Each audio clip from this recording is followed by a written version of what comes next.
এই বছর দলপতি বাড়ির সরস্বতী পুজো ২১ বছর পার করলো। সেই ছোট্টবেলায় যখন মায়ের কাছে সারেগামাতে হাতেখড়ি হয়েছিল, বলতে গেলে হারমোনিয়াম যেই বছর আমাদের বাড়ির সদস্য হয়ে এলো, সেই বছর থেকেই বাড়িতে সরস্বতী পুজো শুরু হয়। বিগত কয়েক বছরে জীবনের নানান সমস্যার সম্মুখীন হতে হয়েছে, কিন্তু তা বলে পুজো কোনোভাবে বন্ধ হয়ে যায়নি। বড় করে না হলেও ছোট করে হয়েছে।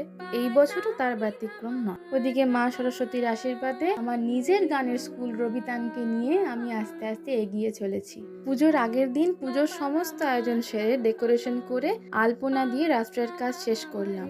নিজের হাতে নিজের বাড়ির পুজোর প্রস্তুতি করা, এই অনুভূতিটা বলে বোঝানো যাবে না। পরের দিন সকাল সকাল মায়ের সাথে আরেক মায়ের কাজে লেগে পড়লাম। পাড়ার কচিকাঁচাগুলো প্রতিবারের মতো এইবারেও সকাল ৮টার মধ্যে স্নান সেরে বই হাতে চলে এসেছিল অঞ্জলি দিতে। ঠাকুর মশাইও চলে এসেছিলেন নির্দিষ্ট সময়ে। পুজো সেরে অঞ্জলি দিয়ে প্রসাদ নিয়ে এবারের পুজো পর্ব